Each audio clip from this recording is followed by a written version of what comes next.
እግዚአብሔርን የምትወዱ አምላኬ ነው የምትሉ ክፋትን ጥሉ። እግዚአብሔርን የምትወዱ አምላኬ ነው የምትሉ ክፋትን ጥሉ።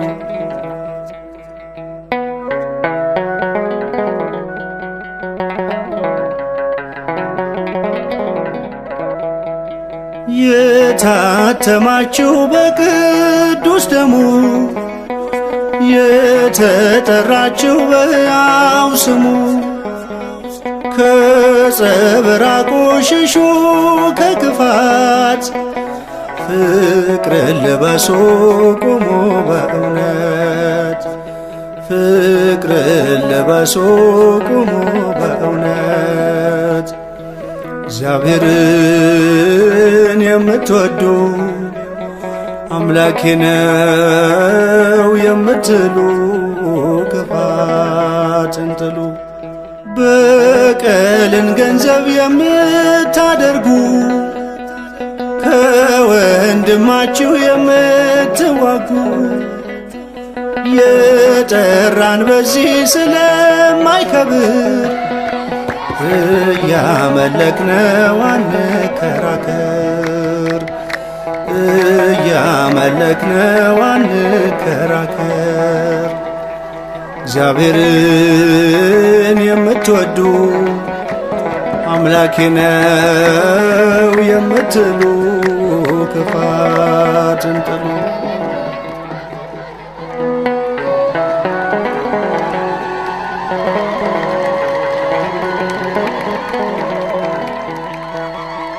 መገፋት እንጂ የኛ ግብራችን እንደ ተማርነው ከአምላካችን አትታወቁ ሰውን በመክሰስ። እኚህን አባት ለረጅም ጊዜ ወደኛ አካባቢ ወደኛ ስፍራ መጥተው በዝና እየሰማን በቴሌቪዥን መስኮት ውስጥ ብቻ እየተመለከትን መቼ ይሆን የኛ መቃናት፣ መቼ ይሆን የኛ መዳን፣ መቼ ይሆን እልል ብለን እግዚአብሔርን የምናመሰግነው እያልን ስንናፍቅ ስንጸልይ የነበርን በየቤታችን የነበርን ሰዎች ሁሉ አምላካችን ቅዱስ እግዚአብሔር ልመናችንን ሰምቶ ጸሎታችንን አዳምጦ አባታችንን ወደዚህ ቦታ አምጥቶልናልና በጭብጨባ አመስግኑልን። እንግዲህ ጌታችን መድኃኒታችን ኢየሱስ ክርስቶስ በአንድም በሌላ መንገድ ይናገራል። አሁንም እንደቀደሙት አባቶች በእነሱ ላይ እያደረ ታሪኩን ተአምሩን ይሰራልና ለአባታችን የአገልግሎት ዘመናቸው በረከቱን ያበዛላቸው ጸጋውን ያበዛላቸው አባታችን ናቸው። ስለዚህ አሁን አባታችን ይባርኳቸዋል፣ ሕሙማኑንም ይፈውሳሉና በቀጥታ ወደ እሳቸው ወስዳቸዋል። በስመ አብ ወወልድ ወመንፈስ ቅዱስ አሐዱ አምላክ አሜን። የተከበሩ አባታችን ለዚህ ደብር አስተዳዳሪ ቆሞስ አባ ኤርምያስ፣ አባቶች መነኮሳት፣ ካህናት፣ ዲያቆናትና ሁላችሁም እግዚአብሔር ቤተሰቦች እንደምን ዋላችሁ? ልዑል እግዚአብሔር ዛሬም ዘወትርም ለዘላለም ስሙ የተመሰገነ ይሁን። እስመ ርእያ አዕይንተ አድኅኖተከ ወአስተዳለውከ ቅድመ ኩሉ ሕዝብከ። ዓይኔ የእግዚአብሔርን ማዳን አይታለችና ለሕዝቡም ያደረግከውን ማዘጋጀት በማዳን የተገለጠውን ክብርህን ዓይኔ አይታለች አለ ታላቁ ስምዖን በቅዱስ ሉቃስ ወንጌል ምዕራፍ 2 ላይ ማለት ነው። እኛ ደግሞ ትንሽ ለየት እንላለን።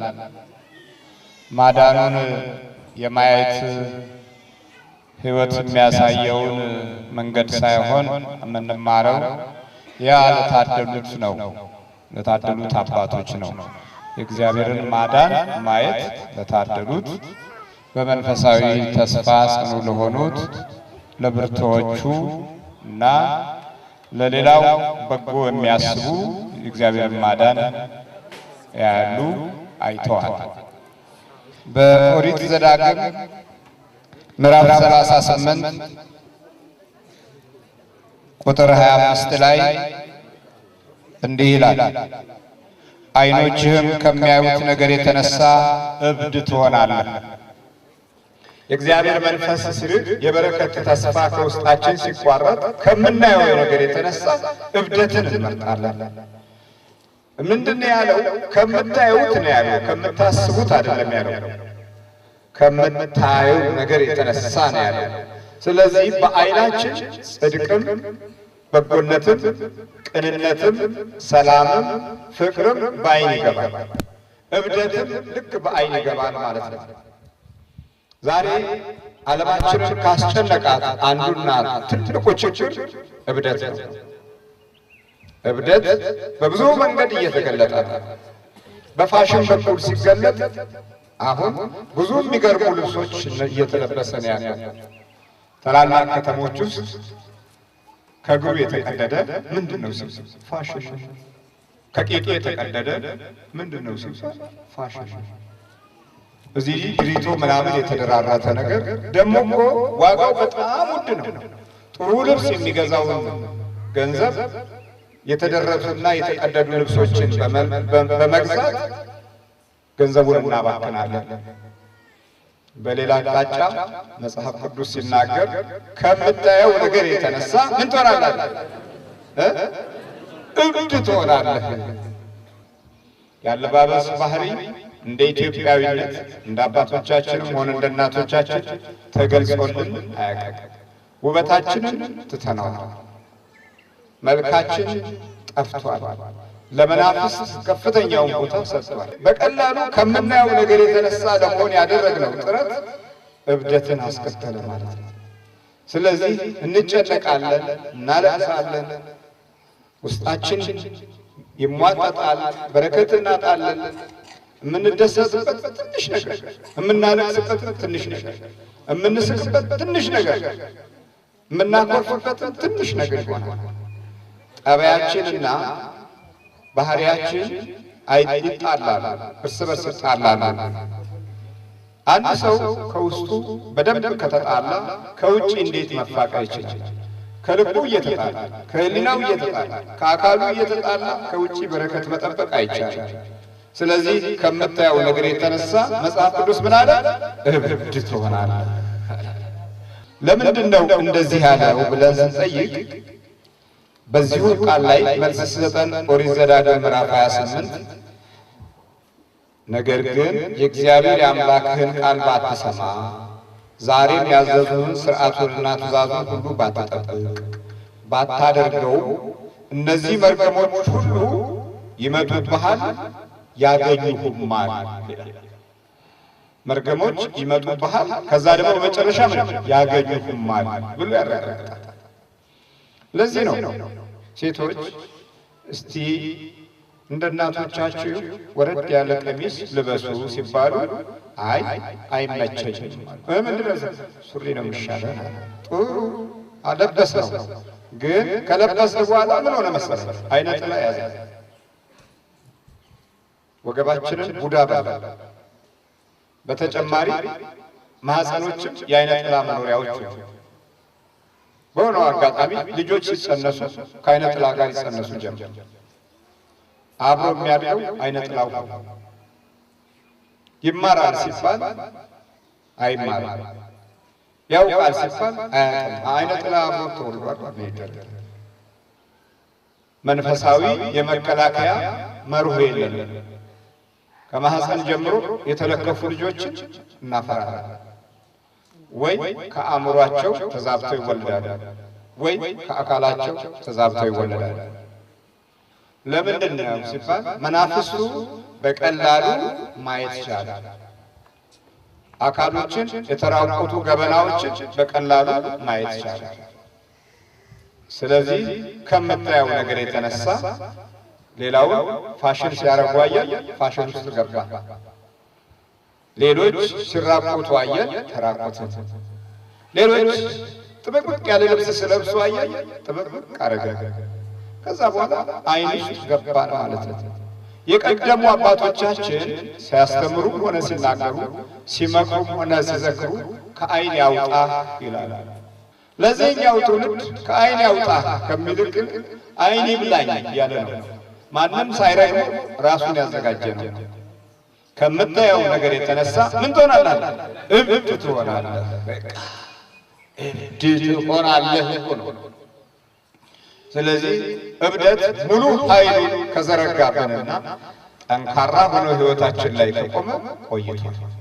ብዙዎቻችን ባልታሰበ አቅጣጫ እድገታችንን ከክፉ ጠላት ጋር በማያያዝ በፍጥነት እናድግና ከፍ እንልና ቤተሰባችን ይታመሳል። ለምን? የዲያብሎስ እንጀራ በልቶ ፍቅር አይጠበቅም። በጋንንት በኩል የተጎተተ ሀብት ይዘን እግዚአብሔርን ቤት ደግሞ አንሰራ። ይሄ ታማኝ ነገር እግዚአብሔርን የማይፈልገው እኛም አንሰጥም። አስራት አናወጣም። ለዲያብሎስ አስራት እናወጣለን። የቃልቻ ቤት እንሰራለን። የጠንቋይ ቤት እንሰራለን። የመተተኞችን ኑሮ እናሻሽላለን። ሁለቱም በአንድ ወንጭፍ ሶስት ድንጋይ መምታት ማለት ነው። አንዱ የተሻለ ደክሞ ጥሮ ግሮ የሚበላ ከሆነ እድሉን እንወስዳለን። በኑሯችን ውስጥ የሰው እድል ገብቷል። በገንዘባችን ውስጥ የሰው እድል ገብቷል። በእንጀራችን ውስጥ የሰው እድል ገብቷል። ስለዚህ ሶስት ሰዎች በአንድ ሰይጣን ይጠፋሉ። ምንና ምን? አስመታች፣ መታች፣ ተመታች። አስመታች እከሌ በለጠኝ፣ በለጠችኝ፣ ያዘልኝ፣ እኔ ላትርፍ፣ የከሌ ገበያ ይዘጋ፣ ለዲያብሎስ ይከበራል።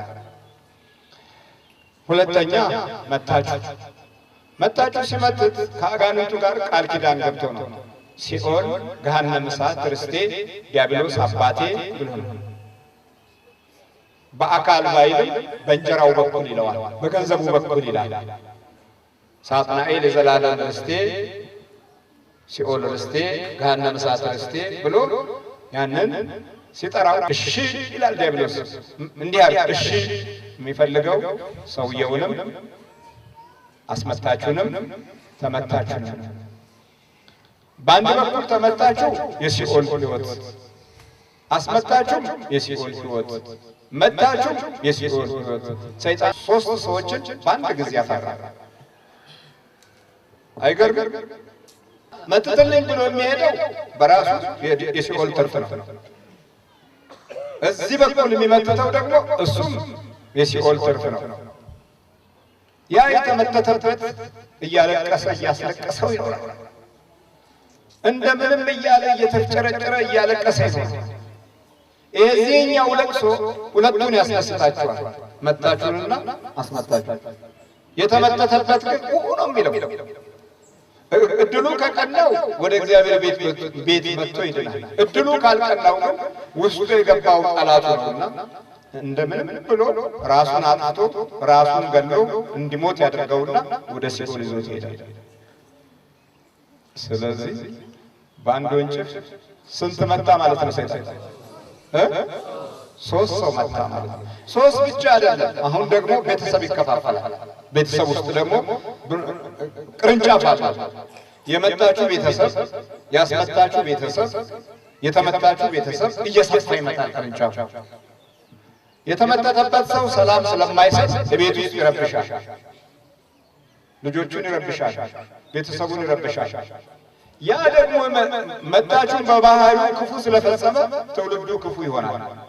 የእርግማን ትውልድ ይሆንበታል፣ የመከራ ትውልድ ይሆንበታል። እርም የሆነ ነገር ገብቶበታልና ፈሪ ይሆናል፣ ደካማ ይሆናል፣ ውሳኔ ያጣ ይሆናል፣ አመለኛ ይሆናል፣ ሱሰኛ ይሆናል። ያን ቤተሰብንም እንደ አዝመራ ይዞታል ማለት ነው። ከክፋትና ተንኮል ጋር ተያይዞ የኑሮ እብደትን በእያንዳንዳችን ሕይወት ውስጥ አለ። ዛሬ ነጋዴውን ከኋላው ብትመለከቱ እንደው በእግሩ ሄድ ካለ ሚኒባስ በዛ እንጂ ለብቻው የሚያወራ ጥቂት አይደለም።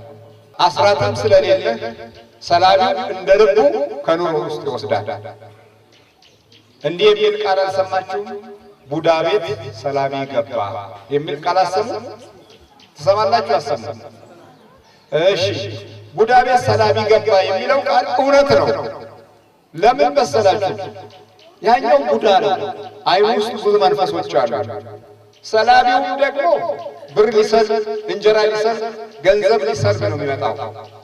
ከዛ በዛ በአይኑ ያለው በአይኑ ባለው መንፈስ የሰላቢው መንፈስ ሲመጣ ይዋል። አንተ ስማ፣ እኔ ቡዳ ነኝ፣ ውጣ፣ ሰላቢው ውጣ ብሎ ያባርረዋል። ስለዚህ ቡዳ ቤት ምን ገባ ይባላል? ሰላቢ ገባ የሚባለው ለዚህ ነው፣ ስለሚታያዩ ነው። በመንፈስ አንድ ናቸው። ሰላቢው ብር ሊወስድ ነው፣ ይሄኛው ቡዳ ነው፣ የፈለገውን የሚበላ ነው። ከሰላቢው ከፍ ያለ ነው ይሄኛው ቡዳ። ያ ሰላቢው ገንዘብ ብቻ ነው የሚወስደው። ቡዳ ራስ ምታት ይሆናል፣ ሰላቢው አይነካ፣ ብር ብቻ ነው የሚነካው። ግን ብዙ ሺህ ሰይጣን ሊኖርብህ ይችላል። ሆኖም ግን ብርህን ነው የሚነካው እንጂ ጤናህን አይነካም። በኋላ ነው ነርቭ፣ ስኳር ምናምን የሚሆነው በኋላ ነው። ሲሰልብህ ይኖርና መልኩን ለወጥ ያደርጋል። ስኳር የሚለው እኮ ፈረንጁና ሐኪሙ ነው፣ ሌላ ማን መሰለህ? ግን መናፍስቱ ስልቱን ከባህሪ ውስጥ አድፍጦ ቆይቶ የቀየረበት ዘዴ ነው፣ የቀየረበት ዘዴ ነው። ስለዚህ ሰላቢ አይወስድብም ነበር። ወደ እብደት የሚወስደውን መንገድ አንደኛው ክፍል የእግዚአብሔርን አስራት ስለምንበላ ነው። ይሄኛው በዚህ የኑሮ እብደት ውስጥ የሚካተት ነው ማለት ነው። ከምትኖረው ኑሮ ውስጥ አብዛኛውን ክፍል በብስጭት፣ በንትርክ፣ በቁጣ፣ በውርደት፣ ሰላም በሌለው ባህሪ ከምታየው ነገር የተነሳ ምን ትሆናለህ? እብድ ትሆናለህ። እንዳናብድ ምንድን ነው መሆን ያለብን? እናንተ ሸክም የከበዳችሁ ወደ እኔ ነው፣ እኔም አሳርፋችኋለሁ፣ ከእኔም ተማሩ ይላል የማቴዎስ ወንጌል ምዕራፍ 11 የመጨረሻው ቃል ላይ። ከእኔ ምን ተማሩ አለ? ከእኔ ተማሩ፣ ሸክሜም ቀሊል ነው፣ የዋህ ነኝ። ከእኔ ተማሩ። ግን እናንተ ምን የከበዳችሁ? ሸክም የከበዳችሁ። እብደትን ከጊዜ ከዘመን ከአዋቂዎች ከአብዮት ወርሰናል። እብደትን ከአመል ከሱስ ከፋሽን ወርሰናል። እብደትን ከሟርት ከክፉ መንፈስ ከክፉ ጠባይ ወርሰናል። እብደትን ከትልልቅነት ከትንንሽነት ወርሰናል። ስለዚህ እናንተ ሸክም የከበዳችሁ ወደ እኔ ኑ ምን እላችኋለሁ አለ? አሳርፋችኋለሁ ይላል የኛ ጌታ። የኛ አምላክ የሚያሳርፍ አምላክ አለን። በትከሻው የሚሸከመን ንጉሥ አለን።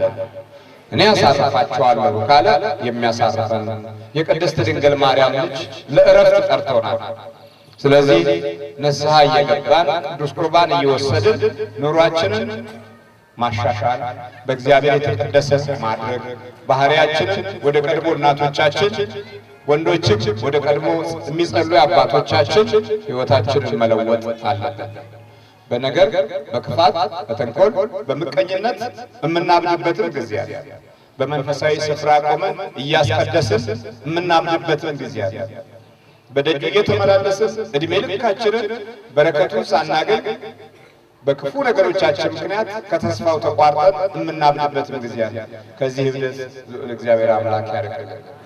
ሸክማችን የከበደ ነውና በምሕረቱና በቸርነቱ ጎብኝቶ የመንግስቱ ወራሾች እንድንሆን ያብቃን። አሜን። መተት እና አይነ ጠላ የዛር መንፈስ የወቃቢ መንፈስ የጸሌ መንፈስ በድንግል ማርያም ስም በኢየሱስ ክርስቶስ ወደዚህ ትመጣለህ። ብዙ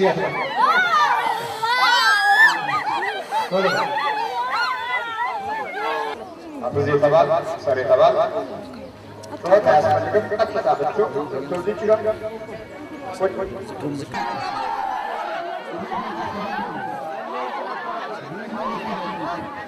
መሄድ ነው የፈለግነው።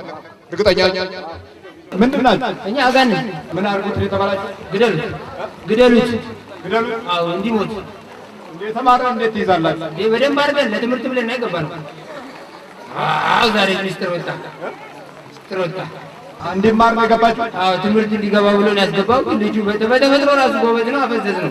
እኛ ገብተን ትንሽ ያዝ ነው ጭንቅላቱን ያዝ ነው ውጥጥር አድርገን በጸሎት ኃይል ነው ትምህርቱን የጨረሰው። ዩኒቨርሲቲ ምንም ገብቶ በዲግሪ የተመረቀው በጸሎት ኃይል በግድ ነው። በግድ ነው የተመረጠው? በግድ በፈተና በግድ። በምን ተመረቀ? አዎ በኤሌክትሪካል ምህንድስና በኤሲሲ አለ። በኤሲሲ? አዎ በኤሌክትሪክ? በኤሌክትሪካል። አዎ ኤሌክትሪካል ምህንድስና። የኤሌክትሪክ መሐንዲስ? አዎ ኤሌክትሪካል መሐንዲስ ነው። በደንብ ነው የሚሰራበት። በደንብ እውቀቱ ደግሞ በእጁ ነው ያለው። የት ነው የሚያስተምረው? ድሬዳዋ ኮሌጅ ውስጥ ነው። ሌክቸረር ነው። ሌክቸረር? አዎ ሌክቸረር። ሌክቸረር ትፈራላችሁ ማለት ነው? አረ የኛ አይደለም የኛ ናቸው እኮ ሌክቸረሮች፣ ሁሉም የኛ ናቸው። ግን ያው ጥበቡ ያው እግዚአብሔር የገለጸው ነው። ግን ከእግዚአብሔር ጋር ቢሆን ኖሮ እንደዚህ እንደ ክፉ ሰውዬ ማለት እንደዚህ እንደ ክፉ ከእግዚአብሔር ጋር ቢሆን ኖሮ ይጠቅም ነበር። አለበለዚያ ግን ያው ምንም አይጠቅም። ሌክቸረር አትፈሩ? አረ ምኑ ነው የሚፈራው? ምን ስለሆነ ምን ስለሆነ ምን ስለሆነ ምን ስለሆነ ዩኒቨርሲቲ አትፈሩ? ኧረ የኛ ማስተማሪያ የኛ ስለኛ የምናወራበት የምናተትበት ቦታ ስለ ዓለማዊ ነገር የምናወራበት ክርስቶስን ኃያልነት የምናስረሳበት ቦታ ጭልጥ ብለው እንዲረሱት በቃ ዓለማዊ ነገር እንዲያስቡ የምናደርግበት ቦታ አለ እንዴ?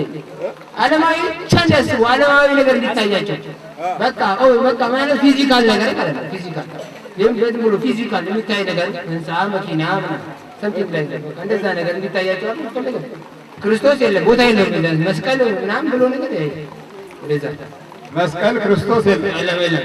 ይሄ ፋራ ነገር ነው። ፋራ ከተማሩ በኋላ ፋራ ነው። ከተማሩ በኋላ መስቀል ክርስቶስ መላእክት ሁሉም ነገር የፋራ መላእክት ምናምን ሁሉም ነገር የፋራ መላእክት የፋራ ድንግል ማርያም ምናምን ዝም ብለህ ሎጂክ ነገር ለምን ታወራለህ ይባላል እዛ ሲማሩ። አዎ ዝም ብለህ ሎጂክ ነገር ደሞዝ ሲቀበሉ ሁሉ አዎ እንዴ ደሞዝ የኛ ነው እኮ ደሞዝ የት አባቱ ይወስደዋል? ደሞዝ የት አባቱ ይወስደዋል? የራሳችን ነው። ይወስዳል ገና አንድና ሁለት ሰዓት ነው ደግሞ እንደገና ብድር ይዞ ይንከረፈፋል። ብድር ይንከረፈፋል። ይሄ ብቻ ነው ያልተበደረው። እንዴት ብሎ ብድራል? ደሞዙ ራሱ ከባንክ መቼ ይወጣል? አስራት ብሎ ሄዳል ያወጣለታል። በቃ ከዛ በኋላ ማን ያወጣው? አስራት አትወዱ? ኧረ የተቃጠለ ተሸነፍ ነው። በዛ ተሸነፍ ነው። በአስራት አስራት በኩራት ነው የተሸነፍ ነው። አስራት የማያወጡ ክርስቲያኖች ለሰላቢ የተሰጡ ናቸው። አስራት የማያወጡ ቢያንስ ከመቶ ሁለት ቢያንስ ቢጨምር ከመቶ አምስት ደረጃውን ቢጠብቅ ከመቶ 10 አስራት የግድ አስፈላጊ ነው። አስራት የምታወጣው እኮ ሊቀንስብህ ሳይሆን ሊጨምርልህ ነው። መጨመር እኮ ነው አስራት። አልገባ ብሏችሁ ነው እንጂ። ግን ሰይጣን በተዘዋዋሪ መንገድ ለጫት፣ ለአረቄ፣ ለካቲካላ፣ ለኢጀበና ይወስድብሃል። ወዲያው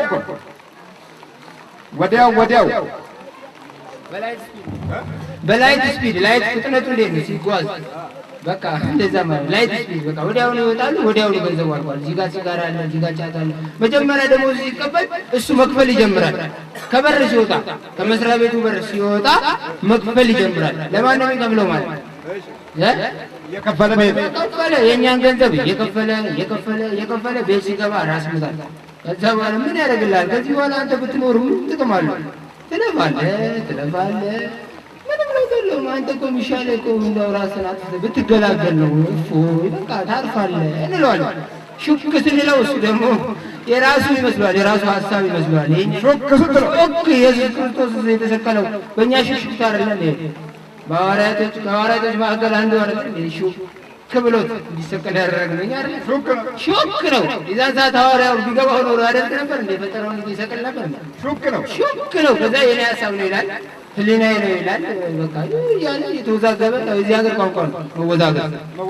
አዎ ከጫቱ የመጣ መወዛገብ። ይሄ ጫቱ ቋንቋ ነው። ኧረ አዎ ጫቱን ሲቀም ያው ይወዛገባል። እናወዛግበዋለን። እስኪ በቃ ታወዛግበዋል። በደንብ አድርገን እናወዛግበዋለን። አንድ ፎቅ ይሰራል፣ አንድ መኪና ይገዛል፣ አንድ እርሻ ይቆፍራል፣ ይኮተኩታል። ምንም ማረገው ነገር የለም። የለም ጠዋት ይደክመዋል፣ ትንሽ ይተኛል፣ ስራ ይፈታል። ጠዋት እንደምንም ጫቱን ምናምን ፍለጋ ይዞራል። የለም እርሻው ልመና ነው የሚዞረው። ጫቱ የበርጫ ስተኝ የበርጫ እያለ መበርጨት የለም በቃ። ከዛ እንደገና ጫቱን ይዞ ሲገባ አባችንን አገኘን። በቃ እንደገና እዛ ደግሞ እንቀምለታለን፣ ደግሞ እናደነዝዘዋል። ደግሞ ሌላው ፌዝ ይጀምራል። ሰከንድ ፌዝ ማለት ነው የመጀዘብ ወደ ማጀዘብ እንደገና። እስቲ ደረጃው ነገር እንደ ፌዝ አለ። ፈርስት ፌዝ፣ ሰከንድ ፌዝ፣ ሰርድ ፌዝ እያለ ፎርዝ ፌዝ ላይ ሲደርስ ያው መንገድ ላይ ይዞራል ማለት ነው። ቡቱቱ ለብሶ አሁን የጀመርና ደግሞ ፀጉር መቆጣጠር አለች አይደል? እሷ ደግሞ አለች ፋሽን ነች። እቺ ቋጠሯ አሁን ሁሉ መቋጠር ጀምሯል። አብዷል እኮ ሁሉ ያላብዳል እንዴ? ማን ያላብዳል? ከዚህ ውስጥ ሁሉም ጎን ዞር ትንሽ ሽማግሌዎች ቀርተዋል ያላበዱ። እነሱም ያው በበፊቱ በፈዛዛው መንፈስ ተይዘዋል። በውቃቢ ልክስክሱ ደጋው ምናምን ያለ በፈዛዛው ተይዘዋል። እጅና እግሩን እየቆላለፈ በየቤቱ በየቃሬዛው በየምኑ አስተኝተን እጅ እግሩን ምናምን ቁልፍልፍ አድርገን አስተኝተን ሽማግሌ ድሮ ጨሌ ሲጎትት ምን ሲል ቡራ ምንድን ነው የሚባለው? ምን ማንለው ነገር አለ? ማንለው ነገር የለም። በዛ በቃ አፈዘነዋል። የዩኒቨርሲቲ አስተማሪ ነው፣ ሌክቸረር ነው፣ በኤሌክትሪክ መሐንዲስ ሀገራችን ከምትፈልገው አንዱ ሰው ነው። በዚህች እድገትን በምትመኝ ሀገር ውስጥ ባለሙያ አስፈላጊ ነው። ወደፊት ባሉት የዓለም ሩጫዎች ውስጥ ካሉት እውቀቶች የኤሌክትሪክ ክፍል አንደኛው አካል ነው። ታዲያ ምን ዋጋ አለው? ምን ዋጋ አለው? እንዲሞት ነው የሚደረገው። ያው ለህዝቡ ነው የሚጠቅመው። እሱም እንዲሞት የተደረገው በህዝቡ ነው። ህዝቡን የሚመትተው ህዝብ ጎበዝ ነው። በጣም ታታሪ ቃሚ ነው። በጣም ታታሪ እንዴ! ሰው ለስራ ነው ታታሪ የሚባለው አይደል? በጣም ታታሪ ቃሚ ነው። እዚህ ሲሻ ጨሳል ጋያ ምን በቃ። አሁን ደግሞ ጋያ ወደ ሲሻ ቀየረ ነው ስሙን እና ትንሽ ጠረን እንዲኖረው አድርገናል። በቃ በደንብ አድርጎ ያጨሳልና ሲጋራዋል በደንብ አድርጎ የተቀባበለ ታታሪ ቃሚ፣ በጣም ታታሪ። እንግዳውም ያጨሳል፣ ሲገባ ቤቱ ታፍኗል፣ ያጨሳል። እሱም ሳይወድ በጉዳይ ያጨሳል። ወዶ ነው። መንገደኛውም ያጨሳል፣ ሲያልፍ ይሸተዋል። በቃ ሁሉም እያጨሰ ነው። ጋያ ተብሎ የሚባለው አሁን ሲሻ ተብሎ ጋያ ስሙን ቀየራ። ስሙን አስቀየረ። ሲሻ አሻሻል ነው። አፕዴት ነው። በቃ ወደ ላይ አደገ። አፕዴት ዶራ በጣም አፕዴት ቴክኖሎጂ ነው። ረቀቅ ነው። ስንገባ ረቀቅ ነው። በፋሽን በልብስ ባለባበስ በምናምን ፀጉር በመጠቅለል በቃ እንደዚህ ነው ጨዋታው። አሁን ምን መልዕክት አላችሁ? መልዕክት አለኝ። ፀጉራቸውን እንዲቆጣጠሩ በደንብ አድርገው። ፋሽን ነው። ሀሪፍ የሚባለው አንድ ሰው ፀጉሩን ከቆጣጠረ አሪፍ ነው። ወንዶቹን አሁን ፀጉር እንዲቆጣጠሩ ነው። ምን ሽማግሌዎቹ ያንን ልክስክሱን ቃቢ ዛር ምናምን የሚባለውን ጨሌ ምናምኑን ጠበቅ አድርገው እንዲይዙ፣ እናቶችም ያው እንደዛ የጨሌውን ነገር አደራ። ይሄ የጨሌውን ቃቢ ቤት መሄዱ ምናምን ሟርቱን ምናምን እንዳይታይ ይሄዱ መስገዱ እንዳያቋርጡ፣ በየቃቢ ቤት በየምኑ እንዳያቋርጡ ነው። ይሄ መልዕክት ነው። አዎ ሴቶች ደግሞ ሴት ልጃገረዶች ደግሞ ሱሪያቸውን ጠበቅ አድርገው ያዙ። ይሄ አዲሱ ረዘም ያለው ፓንታቸው የአጭር ታይት የሚባል ታይት ተብሎ ነው የመጣው። ቀጠን ብሎ ከላይ ጀምሮ ወርታች የሚወርደው ጠበቅ አድርገው ያዙልን። እሱ ምን እንዲሆኑ አንዴ በደንብ ያስመነዝሩልናል። እሷም አመንዝራ እሱም አመንዝሮ ይገባል። ሰው የሚያያትን ያመነዝራል፣ እሷም አመንዝራ ትገባለች። በብሉይ ኪዳን የሚባለው ያው ተናግረናል። በብሉይ ኪዳን ምንድን ነው አልጋ ላይ ይዞ ያደረ ነው። አሁን ግን ምንድን ነው ያየ ነው አይደል የሚለው በአዲስ ኪዳን። ስለዚህ ያየ የተመኘ ስለሆነ ጥሩ የሆነ የሚያስመነዝር ልብስ እናስለብሳለን። ታይት ሱሪ፣ አሁን የወንዶቹን ሱሪ እያደረጉት ነው እንዲያደርጉት አድርገናል። ወንዶች ሚስጥር ግን እያወጡብን ነው። ተቸገረ እኮ ሚስጥር እያወጡብን። እንዴት? ሁሉም ዛዜ የለማ ፋሽን ነው ይልበሱ። በቃ ፋሽን ነው ያለው። አሁን ደግሞ ይሄን ካወራን አንዳንዱ ልቡ የሚነካ ሰው ሊፈጠር ይችላል። እና ታዲያ ልቡ ከተነካ ወደ ቤተክርስቲያን አለባበሱን ያስተካክላል፣ ማመንዘር ያቆማል። አሁን ምን እያላችሁ እንዴ? በቃ ልበሱ ነው። እኔ ምክሬ እንደዛ ነው። ልበሱ፣ ፋሽን ነው። ራሳችሁ እንዳትጥሉ። በቃ ፏፏ በሉ። ምን ዝርግርግ አትበሉ። ቀሚስ ምናምን ድሪያ ምናምን እያላችሁ እንዳትዝረከረኩ። በቃ ፏ ነው። ቀጭቋ ማለት አለባችሁ። ቀጭቋ ቋ እናደርገዋለን። ቀጭቋ ስትል ቋ ስናደርጋት እግሯ ይሰበራል፣ እግሯ ሽባ ይሆናል፣ ትወላገዳለች። በዛ በዚህ በእንትን ትመጣለች እንደምታየው በቃሬዛውም በምኑም በምናምን በምንጣፉም ከዛ በምኑም መምጣት ያው ቀጭ ቋ ከዛ ቋ እናንተ ቋ ጨዋታው ይሄ ነው። አልገባውም ሰው እኔ እኮ እንዴት ነው ነገሩ? መንግስት ያውቃችሁ፣ ፖሊስ ያውቃችሁ፣ ዩኒቨርሲቲ ያውቃችሁ፣ ዳኛ ያውቃችሁ። የመንፈስን ነገር ያለ ክርስቶስ ማን ያውቀዋል? ያለ ክርስቶስ በስተቀር ማን ያውቀዋል? በመንፈሳዊ ሕይወት ውስጥ ማለፍ ፍላጎት ያለው ሰው ይባንናል፣ ያውቃል። ስለዚህ ያው በውስጣቸው ያለው ኃጢአት በጎና ክፉ ጥሩ ነገር እንዳያዩ ከልክሏቸዋል። በውስጣቸው ያለው ነገር ውስጣቸው ብዙ ነገር አለ፣ ክፉ ነገር አለ፣ ክፉ ነገር ይሰራሉ። ስለዚህ መልካሙን ነገር እንዳያዩ ይሄ ራሱ ድራማ ነው። ለእነሱ ድራማ ነው። በጣም ጥሩ ድራማ ነው፣ የሚያስደስት። ሊፈወስ እኮ የመጣ ትንሽ ነው። በፍላጎት ዝም ብሎ ነው የተሰበሰበው። ዝም ብሎ ተአምር ላይ ነው የመጣው። የገባችሁት በምንድን ነው? በደብተራ። ለምን? ለትምህርት። ትምህርት ምን እንዲገባው የተባለው እንደዛ አስገባችሁት? ኧረ የታለ በትግል ነው፣ በጸሎት ነው የጨረሰው ትምህርቱን። በጸሎት አይደለም፣ በጸሎት አይደለም። ለትምህርት፣ ለንግድ፣ ለስራ እየተባለ የሚገባው አጋንንት በረከትን ይከለክላል። ለስራ፣ ለትምህርት፣ ለንግድ ቀበራ ምናምን በረከትን ይከለክላል። ብዙ ሰዎች ይህንን የአስማታዊ ህይወት ኑሮ ይጀምሩትና መውጫ ያቅታቸዋል። መውጫ በእቁቡ በምኑ ይህ አጋንንት ያልገባበት ቦታ የለም። ግን የሚገርመው የተቀበሉት እቁብ አንድ ስራ ይሰራል። እድሜያቸውን ዝም ብሎ እየፈተነ ይኖራል። አንደኛ የአስራት በረከት የላቸውም። ሁለተኛ በመናፍስት የተደገፈ እንጀራ ነው።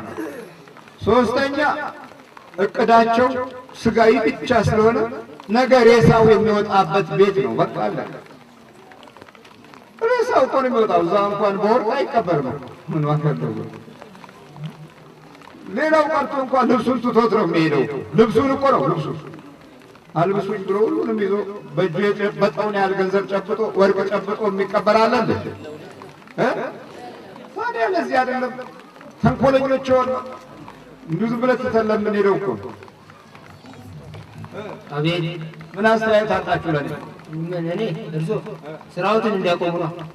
ይሄን ክፉ ስራዎትን ያቆሙ ነው። ይሄን ክፉ ስራ፣ ይሄን ክፉ ምክር እንድታቆሙ ነው። ይሄ ምክራችን እሱ ጥሩ ምክር ነው የምንመክረው።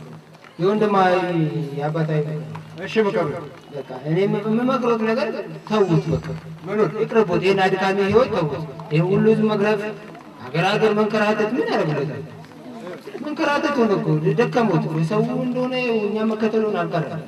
እርሱ ደግሞ ድካም ሆነ እኮ በቃ ትንሽ ተስፋ አይቆርጥም እንዴ? እንዲህ ስለሆነ ትንሽ እንኳን ተስፋ ለመቁረጥ ሞክሩ እንጂ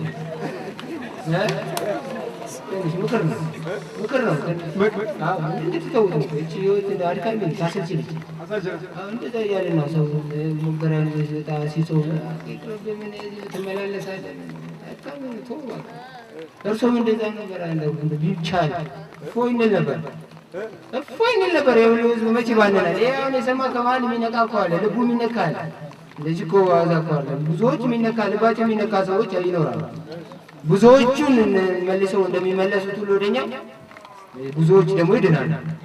እንዴት ነው ታዲያ የድሬዳው የሐረሩ ምን ይመስላችኋል? አቤት ተቃጠለን እኮ በየአቅጣጫው የመጡ ብዙዎችን ቀየሩብና ተሰቃየን። እግዚአብሔር ይስጥልን ነው ቢባል አይስቶት ይቻላል አይባልም። እንዴት ይላል? አይባልም። እንዴት ነው አይስቶትም? አንችልም። እንዴት ብለን እንገሙት? ድንግል ማርያም ካንተ ጋር ትሁን አንልም።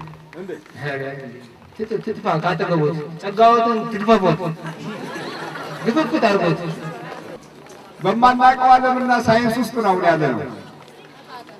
ብንወድም ብንጠላም አሁን ይሄኛው ሳይንቲፊክ ኔም ቢሰጠው ኖሮ እርግጠኛ ነኝ ሁላችንም ጎበዝ እንሆን ነበር። ፈረንጅ ተናግሮት ካልኩሌሽን አውጥቶ በአልጀብራ ወይ በሌላ ሲስተም በሌላ ቁጥር ቢነግረን እንላለን። ቶሎ የምንይዘው ቶሎ ሃይማኖትን ስለሆነ ትቀልዳለህ። አፌዛ የነጻነት አምላክ ነው። አይሰባበር፣ አይገርፍ፣ ያበላል። ዝናብ ለሁሉም ያዘንባል፣ አየር ለሁሉም ይሰጣል። ምግብ ላመለከውም ላላመለከውም ይሰጣል። ምን ችግር አለ? ሁሉም ይኖራል። አጋንንት ጎታችሁም አስገቢውም ሁሉም ይኖራል። በምኑ ላይ ነው የተመተታችሁት? እኛ ያው ማለት ወደ ውስጥ ነው ያለው። ወዱ ስንት ናቸው? አራት ሽቦት ሆነ። በምንድን ነው የገባው? በዘቢብ የገባው በዘቢብ 7 ቀን ብላ ተባለ። በላ 7 ቀን ተወጣ።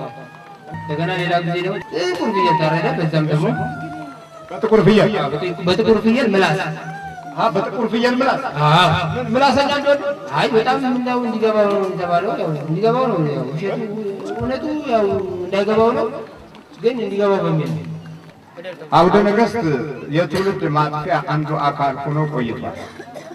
በአውደ ነገሥት የተጋቡ ልጆች እስካሁን ድረስ የወለዷቸው አእምሯቸውና ሕሊናቸው የተቸገሩባቸው እንደሆነ ይታመናል። ምክንያቱም በአውደ ነገሥት አይነ ጥላ ውስጥ ብዙ ስቃዮቶች ስላሉት ማለት ነው። አሁን ተለቃለቀ በተመረቀ ተረበ ወልወጥናው ታከሰ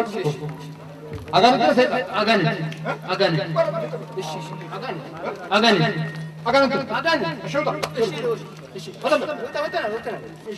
በጥቁር ፍየል ምላስ እና በዘቢብ የገባው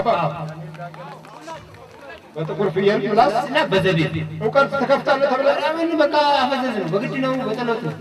አፈዘዝ ነው። በደንብ አፈዘዝ ነው። አፈዘዛቸው እኛ አስራቱን ያቃተን አስራት አቃተን ይሸነፍ አስራቱ አቃተን ማታ አስራቱ በ110 ነው ያወጣው። በ110 በረከት ውርድ አይነት ቤት ውስጥ ያቃጥለው ቤቱን አሁን ቤቱን በጣም አልመቶታል።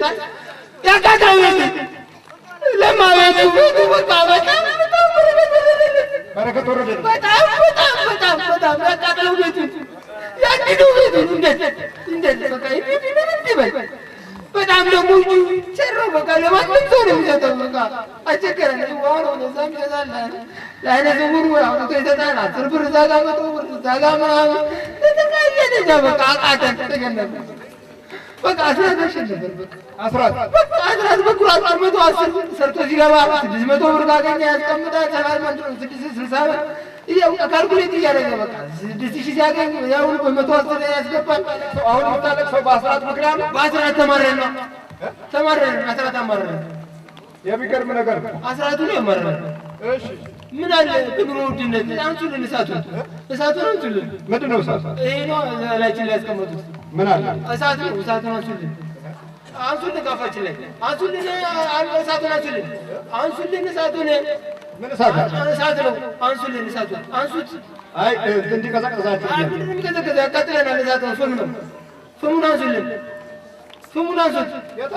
አንሱት ፍሙን ከላይችን ላይ አንሱት ፍሙን አንሱት። እኛ እንዴት ነው የምንነካው? ምን አቅም ምን ስልጣን አለን? እንጂ ጉልበት እኮ አለን እኮ ምን እንዴት አድርገን እርሶን እንዴት አድርገን አይ አንሱታ እኮ ይህንን መስቀሉ ኃይለ ኢየሱስ ክርስቶስ የተሰቀለበት መስቀል ማን ነው የምነካው? እንዴት እንንካው? አንችልማ።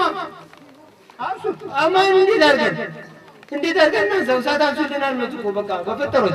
እሺ በፈጠሩት አምጡ በቃ አውጡልን እኛ አንችልም ማንሳት። አምጡ አውጡልን እኛ መንካት አንችልም። ለእኛ አልተፈቀደም። እኛ እኮ ስጡኛ አንችልማ። እንዴት እሳት እንዴት ነው የምንጨብጠው? በእጃችን ይቅርብን። እሳት አንችልም ማለት እኮ አለ። አንሱልን ከዚህ ላይ እሸጣል። ይኸው እዚህ ውስጥ አለ። እንዴት አድርገን በምን አቅም እንዴት አድርገን እናውጣው ከዚህ ውስጥ? ምንድን ነው እዚህ ውስጥ ያለ? ምንድን ነው ስሙ? ጥሩት የሆነ እንደዚህ ኤክስ ነገር ኤክስ ነው። ኢየሱስ ክርስቶስ የተሰቀለበት የተኛበት ኤክስ አላውቅም። ኤክስ አምጣ ኤክስ ነው። እኛ አንችልም ማለት ነው። ታዲያ ስጡኛ። ወይ መከራ! ዛሬ ምን አይነት ቀን ነው? ዛሬ ምን አይነት ቀን ነው? እኛም መስቀል ጭነን ነው እንዴ ወደ ሲኦል የምንገባው? ዛሬ ማን ያስገባናል? መስቀል ተሸክመን ብንሄድ ሲኦል ማን ያስገባናል? ማህተም እኮ ነው እንዴ ነው። አዎ ሽብል ተዘጋጅ። ሁላችን በኢየሱስ ክርስቶስ ስም በስላሴ ስም ተገላገለን። ዛሬ በድንግል ማርያም ስም በቅዱስ ሚካኤል ስም በተክለ ሃይማኖት ስም በገብረ መንፈስ ቅዱስ ስም በቅዱስ ጊዮርጊስ ስም ወደ ሲኦል እንገባለን። ቶሎ ሰባት ነው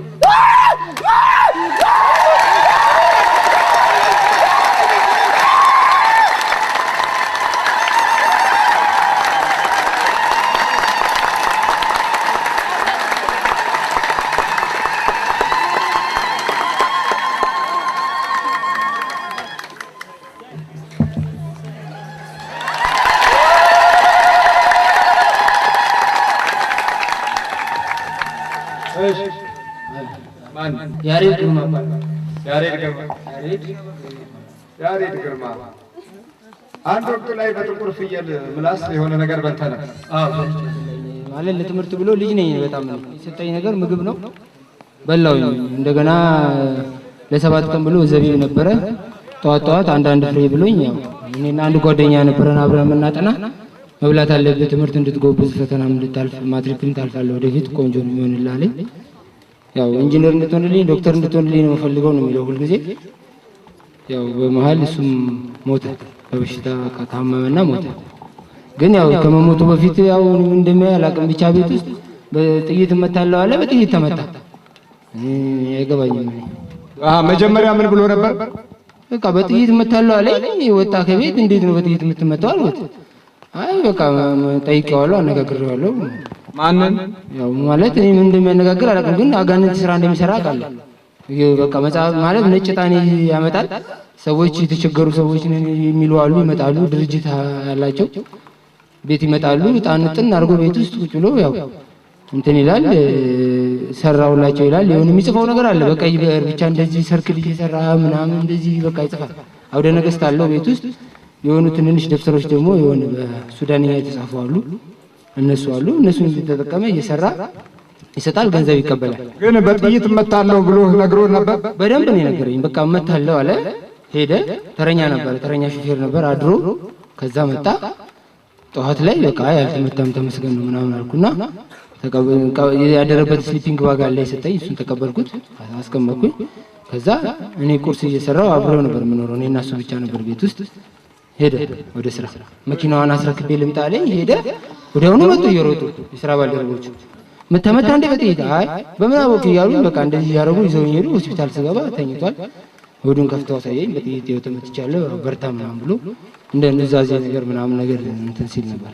ያው በጥይት መመታቱን ነግሯል። በደንብ መጀመሪያ ነገረ፣ ወዲያውኑ ተመታ። ወዲያውኑ በንጋታው ጠዋት አድሮ ጠዋት ላይ ተመታ። ማመጣ ያ ባረቀ ተብሎ ነው። ፖሊስ ነው፣ የፖሊስ ስራ ባልደረባው ነው። አብሮ ቁጭ ብለው ባረቀ ነው እንግዲህ ሌሊት ተረኛ አድሮ ነበር ፖሊሱ። ለተረኛ ሹፌር ሊያስረክብ አጠገቡ ቁጭ አለ። አግዳሚ ወንበር ላይ የተቀመጡት ያኛው ያው ሲነካካ መጠበቂያ ምናምን የሚሉት ነገር አለ፣ እንትን አላለም መሰለኝ። ተተኮሰ፣ በሆዱ ገብቶ በጀርባ ወጣ። አዎ በጥይት ትመታለህ የሚለውን ቃል የነገረው መንፈሱ ነው። ጠበቀና አውደ ነገስት የሚገልጹ ሰዎች ይሄንን ባህሪያት በከፍተኛ ሁኔታ ይገነዘቡታል። ልክ አውደ ነገስት ገላጭ ጋር ስትሄድ ይገባል መንፈሱ አንተን የሚያጠቃው። ግንቦት ያስፈራሃል ብሎ ሲናገረው የዛን ጊዜ ይመዘግባል መንፈሱ። ግንቦት ላይ እየተከታተለ ድባቅ ይመታሃል። ይሄን ሁሉ ምን አሰማህ አንተ? በነጻነት አትኖርም? እንዲህ አይነት ነገር ውስጥ ምን አስገባ? ከዛ ሮብና አርብ እንዳትነቃነቅ ይላል። ሮብና አርብ ስትነቃነቅ ኮቴን ያሳጥራል። የገባው ግን የዛን ቀን ነው። አውደ ነገስቱ የተገለጠልህ ቀን የዛን ጊዜ ነው የገባው። ለምን? እግዚአብሔርን ልትጠይቅ አይደለም ሄድከው፣ አጋንንትን ልትጠይቅ ነው ሄድከው። ልክ ለሱም ደግሞ በጥይት ትመታለህ ብሎ ቆይቶ ይነግረዋል። አይ መመታቴ አይቀርም በቃ ይላል፣ ይነግረዋል። በቃ በእንዲህ ያለ ቀን በእንዲህ ያለ ጊዜ ትመታለህ ይለዋል። አሁን በቃ በሙሉ የሚጠብቀው መመታቱን ስለሆነ መንፈሱ ሌላው ላይ ይሄድና ጥይት ያስመታዋል። ያ ያደመጠው መንፈስ ሄዶ ነው የሚያስመታው። ለዚህ ነው ብዙ ሀብታሞች ብዙ ባለገንዘቦች ከመናፍስት ጋር የሚኖሩት እንዲህ አይነት ሞታቸውን እየጠበቁ ነው። የሚገርም ነገር ነው። በርታ በርታ። አስራት በብዛት ታወጣለህ? በደንብ ነው የማወጣው። በደንብ በ110 አወጣለሁ። እንደገባው ሰርቼ ያገኘሁትን ገንዘብ በ110 ለብቻ አስቀምጣለሁ። ረዳት የሌላቸው ብዙ መማናኖች የማይመጡበት አከፋፍላለሁ። እንደዚህ አይነት መልኩ ማለት ነው። እና ከዛ ጀምሮ ያው ገንዘብ አልቀመጥልህ ብሎኝ ነበር። አሁንስ ምንም ነገር አልቀመጥ ብሎ የተቸገረ ነበር። አሁንማ እንዴ ቤቱ ሁሉ ያው ለፈረጅ ቤት ነው የሚመስለው። ሙሉ ነው ቤቴ፣ ሙሉ ነው ሁሉ ነገር በቃ ለቤቴ ነው በቃ አደርግ የሚለኝ ቤቴ ነው የማደርገው። አሁን በቃ ሁሉ ነገር ሞልቶልኛል። በቃ ቤት ቁጭ ብዬ በስልክ ይደውላሉ 6000 ብር ይደውላሉ 3000 ብር በአንድ ሰዓት ሁለት ሰዓት ባልሞላ ስራ አገኛለሁ። አስራቱ ነው ይሄን የሚከፍተው። አዎ ሁሉ ነገሩ በቃ በረከት ወረደልኝ። አሁን ምንም ሀሳብ የለብኝም። ያለ ሀሳብ አወጣለሁ እንደፈለኩ። እግዚአብሔር በረከት ነው፣ በራሱ በረከት ነው። በቃ ግን ይሄ ስስታምና ቆንቋና የሆነው ትውልድ እድሜውን ጫት እየቃመ ፍየል ሆኖ ይኖራል። ምንም እንዳከከ ይኖራል። በልቶ ከጫት ጋር ነው የሚበላው። ያው እንግዲህ አመድ ነው የሚሆነው። በልቶ ያው አንጀት ውስጥ ገለባ ኖሮ እህል ሲገባ ደግሞ አስበው የሚስማማ አይደለም እና ወደ አመዳምነት እየተለወጠ ነው ያለው። ሰው መሆኑ እየቀረ ጭራ አላወጣም እንጂ ፍየል እየሆነ ነው የቀረው። በርግጥ ያው አላልንም እንጂ በቃ እንዴት ነው ማሳው ሁሉ እኮ አሁን ጫት በጫት ነው። የአዝመራና የእህል ቦታዎች ሁሉ እየጠፉ ነው። እንግዲህ በዚህ አይነት ወደፊት የምንወልዳቸው አሁን ያሉት ሳይሸመግሉ ያብዳሉ ብዙዎቹ ማለት ነው። ሰይጣን ሲጨመርበት ደግሞ ራቁታቸውን የሚሄዱ በከተማ ውስጥ ይበዛሉ። በልበልታ እሺ አባቴ ምን መልእክት አለ ለህዝቡ? በቃ እኔ የምመክራቸው አስራት በኩራት በጣም ቢያወጡ ጥሩ ነው። 1 ብር ነው። ምንም መኪናም አለው ፎቅም አለው ምንም አለው 1 ብር ነው አውጥቶ የሚከተሉና 1 ብር ማለት የእግዚአብሔር ገንዘብ መስረቅ ነው ብዬ ነው የማስበው። በደንብ አድርጎ መስረቅ ነው። እግዚአብሔር አይናገርም። እግዚአብሔር እንዳጋንንት እንትን አይልም፣ አይሰባብርም። ሆኖም የእሱን ትዕግስት በመጠቀም የእግዚአብሔርን ብር መብላት ዛሬ በቤተ ክርስቲያኗ መለመን አልነበረባትምና ዛሬ አስራት በኩራቱ ቢወጣ ኖሮ የሁሉ ልመና አያስፈልግም እኔ የሚረዳው ማለት ነው። እና ሁላችሁም 10 10 ብታወጡ አይደለም ይሄንን የተያዙ በበሽታ የተያዙትን መርዳት እንችላለን ብዬ ነው። አዎ አንተ የኤሌክትሪክ መሐንዲስ ነህ? አዎ እኔ የኤሌክትሪክ መሐንዲስ ነኝ። የኤሌክትሪክ ዲዛይን ስራዎች እሰራለሁ፣ የኤሌክትሮኒክስ ጥገና ስራዎች እሰራለሁ። በግሌ የመንግስትም ስራ እሰራለሁ። ሁለቱንም ነው የምሰራው። የግሌንም ስራ እሰራለሁ፣ የመንግስትም ስራ እሰራለሁ። ይሄን ነው ማረገው። በልበርታ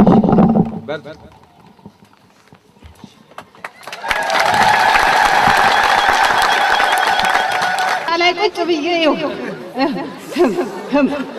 እበላለሁ። የኮራው ማልነካው እኔ አጅሬው እያልኩ እበላለሁ። አንተም እንደዛው? እኔ እኮ አልበላሁም፣ ቆየሁ ከበላሁ ተርቤያለሁ። እኔ ከበላሁ ቆየሁ። አንተ ስትበላ ነው የኖርከው? እኔ እበላለሁ፣ ቁጭ ብዬ ኮርቼ እበላለሁ። ምንድን ነው የምትበላው? እኔ ጠቋር ነኝ። ጠቋር ነህ? አንተም ጠቋር? እኔም ጠቋር ነኝ። እንዴት ነው የምታጓረው? እኔ በመተት ነው የተላኩት። እሺ እንዴት ነው የምታጓረው? እስቲ ያሳየን። እኔ ጠቋር አባቡ፣ ያጓራ። እኔ ወሰንጋላ፣ ያጓራ። እኔ አዳልሞቲ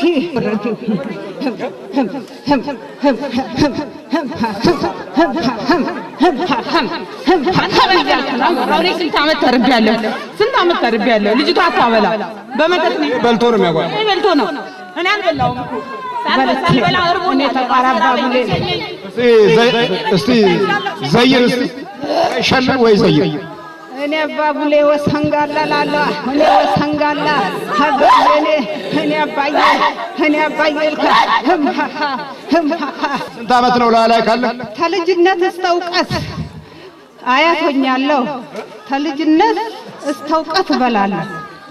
በልጅነቴ ፈሻ ላይ ቁጭ ብዬ እየበላሁ ነው።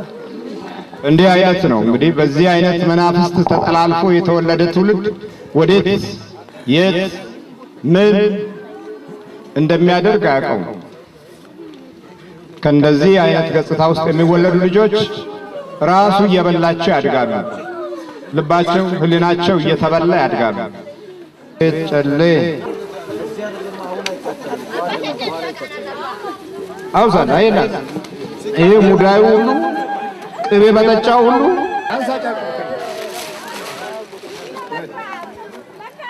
አቤት ጨሌ ሳንቲሙ ጨሌው ነው ቡናው ሎሚው ቀያዩ ቅቤው አቤት ሰው የሚበላው የለውም። እዚህ ጨሌ ትበላለች። እዚህ ጨሌ ቅቤ አሊከና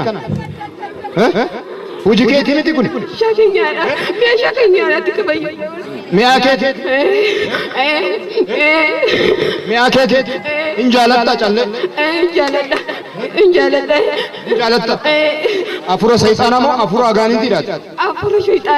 አፉረ ሰይጣናዳ ኦጋሜ ቃል ከኒት ቀም ወጋ ዱራን ወጋ ትደሚሽን ንጅረን አማማ ከጉጂ ከወጋ ኩዳን ንጅረን አጋንንትም አለን ጉዳም አለን ጅኒም አለን አዎ ጠቅላላ ስትላችሁ ጠቅላላ 10 እና የመጀመሪያዎቹ 14 አለን 14 አላችሁ። አዎ ዛሬ ድረስ ስማችንም አልተነሳ ነበር። ዛሬ ተጋለጠን፣ አደባባይ ወጣን። ወይ አለ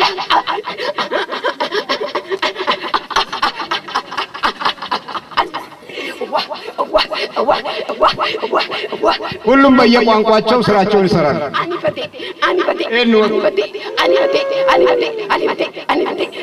እሺ ቆይ እሺ እንዴት ነው የምትፈቆረው? የኔ እናት የኔ ወለላ የኔ እናት የኔ ወለላ እንግዲህና ድንገርሽ መላ ወይ የኔ እናት የኔ ወለላ ተነስ የኔ እናት የኔ ወለላ ታየኝ ጉዱሩ በልቤ ታየኝ ጉዱሩ በልቤ ወሰኑ ጋሜ አራት ዓመት አልታየንም እኮ ዛሬ ተጋለጥን እኮ ወይኔ ገና መምህሬ ግርማ ይመጣሉ ሲባል ጆሮአችን በስንቅ ደነቆረ እኮ። ኧረ እባካችሁ ተውኝ፣ እኔ ተውኝ፣ ቆስያለሁ። አሁን ትሄዳለህ ቆስያለሁ። ትለቃላችሁ አትለቁም? እሺ በቃ ተመርከክ፣ አንተም ተመርከክ፣ ተጠጋ፣ አንተ መሀል ግባ፣ ወደዛ ልበል፣ አፍላይ አንተም አፍላይ፣ ቶሎ በል አፍላይ፣ ውጣ፣ አትጨቃጨቃ። እሺ አፍላይ፣ ተዘጋጅ፣ አንተ ተዘጋጅ። ሁላችሁ በኢየሱስ ክርስቶስ ስም፣ በስላሴ ስም፣ በቅዱስ ሚካኤል ስም፣ በድንግል ማርያም ስም መቃ ቁልቁልቲ ማርያም መቃ ስላሴ ይላል።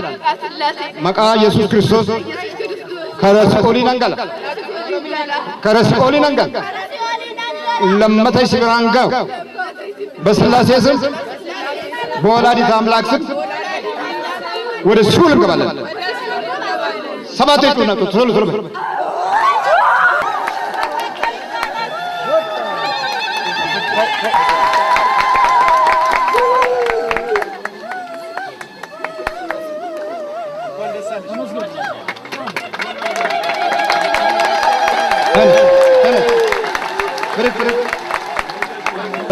ማነሽ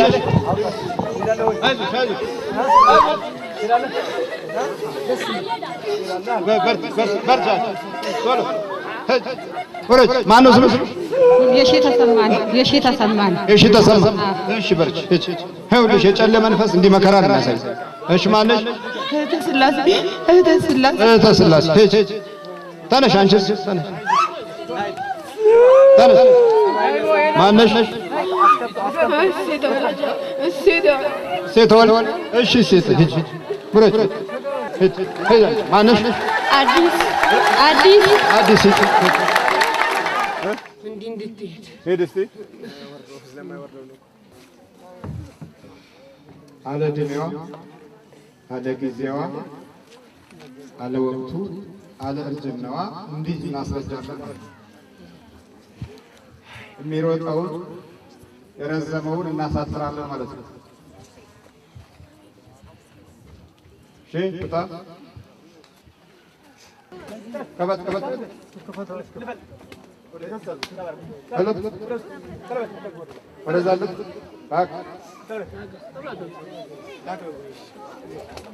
እንዲህ ነው የምታስኬዳት። እንደዚህ ነው የማስኬዳት። እሺ አስተዳደር ቢሮም ስትሄድ እንዲህ ነው። ቀርታለች፣ ትታለች። ምን አልከኝ? አንዳንዴ ነው የምትሄደው። ትታለች። ስንት ዓመት ነው ከተመተት? 3ኛ ዓመት። 3ኛ ዓመት እንዴ ነው የምታስነክሳት? ጉልበቷን ነው ያስኳት። ጉልበቷን ነው ያስኳት። ያስኳት። በስንት ብር ነው የተመተትከው? በ50 ብር። በ50 ብር ለክፋት ገንዘብ አለ፣ ለበረከት የሚውል ገንዘብ ግን የለም። አሁን አንሳሱ አንጣ ይሄ በልበከ ግሯ ዋጥና ውጣ ቶሎ በል እዚህ ግንባር ነው ውጣ ሽድቡ ድብ ባልክ ግሯ በዳብ ሽድቡ ድብ ለዚህ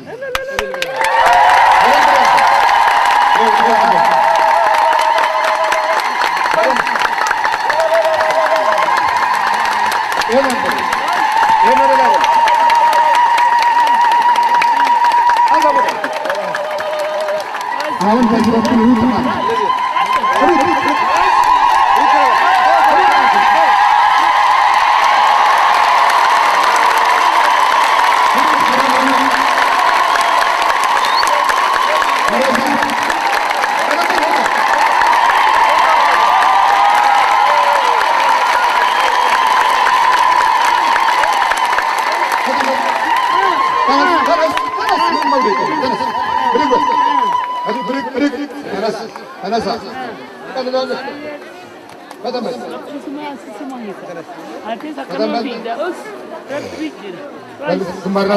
በኢየሱስ ክርስቶስ ስም በስላሴ ስም እስከ ሸኝ ድረስ እግሯን ለቅቄያለሁ። ግንባር ላይ ታስሬያለሁ።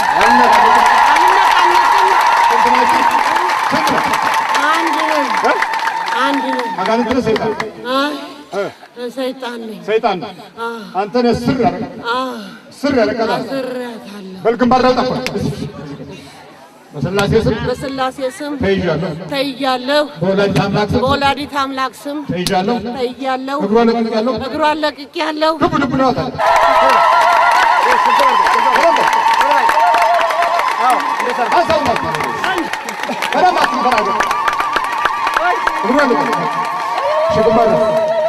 በስላሴ ስም ትእዛዝ እቀበላለሁ። አስፈላጊ በኋላ ሰዓት እሸኛለሁ። ሽል በመለስ እሷን አሁን ደግሞ እሷ ትሮጣለች። ማነሽ? ስምሽ ማን ነው? አዳነች ሉሉ። አዳነች ሉሉ። እስቲ እግርሽን ይዋ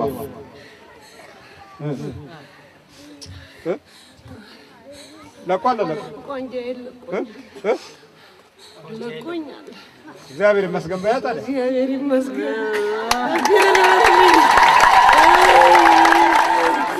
ጎሜሮ ምሸናው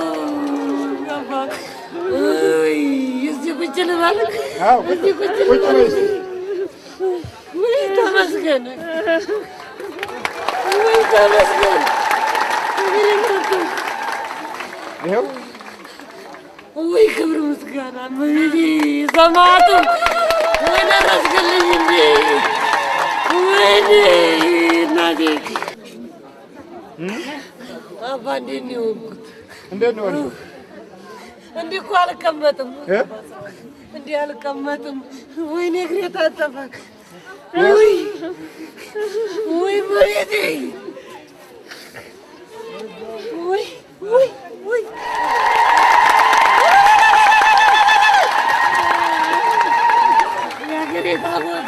ተወልጄ ያደግኩት ስላሴዎች እዚህ ተነሽ ዳስቤት ወይ ማቤቴ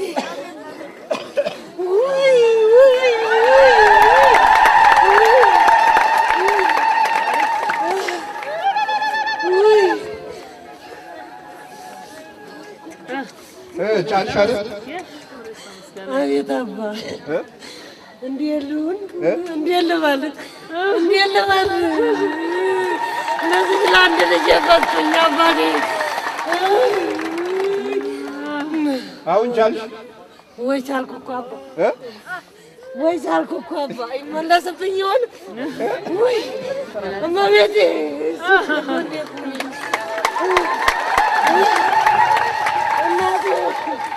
እናቴ ምርኩዜ ነሽ እባክሽ። ጉድ እንደው ለአንድ ልጄ ስትይ አንቺም የአንድ እናት ነሽ። ወይኔ እስቲ ሩጭበት። እስቲ ሩጭ ደግሞ አይ በደንብ አጥንት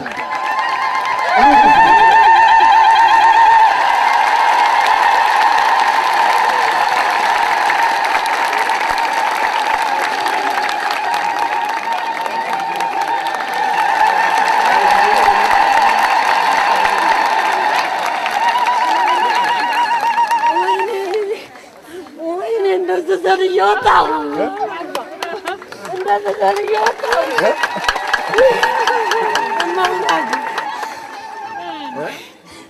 እመቤቴ ዘለሽ ወጣሽ። አባ እኮ ሰው ነው የሚያነሳኝ፣ እዛው ነው የሚያነሳኝ። መሬት ተተቀመጥኩ። ያየኝ ብረት እስቲ የሚያገኝ ብረት። ወይኔ ማን ነው የሚያነሳሽ? አንድ ልጅ ነው ያለችኝ። ጥሪያት አልዚ የለችም። አሰበ ነኝ እኮ እኔ አላመጣኋትም። አሰበ ለምጣሽ ይህን ፈውስ እኔ በማውቃት ይችን እህት ብዙ ጊዜ ትጸልያለች፣ ቤተክርስቲያን ትመላለሳለች። እግዚአብሔር ከፈውሱ ጋር አገናኝቷታል። እንኳን ደስ አለሽ፣ እንኳን ደስ አለሽ። አሰበ ልደታ ቤተክርስቲያን በተለያየ የአምልኮ ስርዓት ስከታተል ሁል ጊዜ ከቤተክርስቲያን ደጅ አላጣትም። እኔ በዚህ ነው የማውቃት። ህይወቷ ራሱ የማውቀው በቤተክርስቲያን ነው። እግዚአብሔር ደግሞ ሰማት በራሱ ጊዜ። ተመስገን ነው። እልል በሉላት።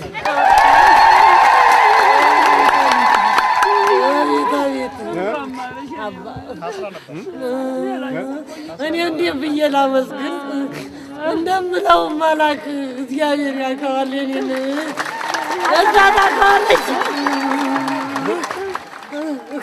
አቤት ሰማዕቱ ሞላልኝ ዛሬ። እናቴ አርሴማ እናቴ ደረሽልኝ። የዋሻዋ እናቴ ተማትኜሽ ነበር ደረሽ ዛሬ። የሚያውቀው የተነካ ነው። ያልተነካማ ግልግል ያውቃል የሚባል ኧረ ሰገርኩ አባ ተመሬት እኮ ተጣልቻለሁ። ተመሬት አስታረቁኝ። ወይኔ ተመስገን ሰማዕቱ በረሰኛው ደረስክ ዛሬ። በረስክን ይዘህ ደረስክልኝ። ሽንኩሩ ሚካኤል ትርድበት ብዬ አማለርከኝ ዛሬ። ስንት ዓመት ነው እንዲህ ከሆነ? 3 ዓመት ያባ። አትሄጂበትም? ቆሜ እኮ ነው የምሸናው አባ፣ ቆሜ ነው የምሸናው። ሰው ቤት እንኳን አልሄድም። ተቤቴ ውጭ። ወይኔ እናቴ አሁን ቁጭ በይ አባ። ቁጭ አልኩ። እንደዛ አልልም።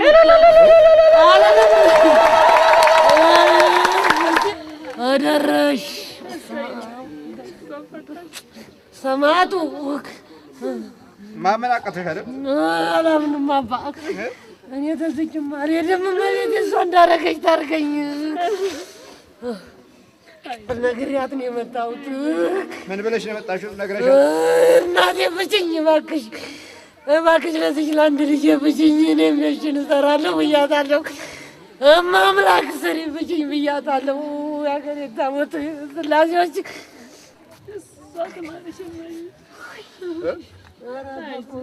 ቆንጆ ነበር እኮ እንደዛ አልቆምም እኮ ምናምን ታልተደገፍኩ። ወይኔ እመቤቴ አይዞሽ።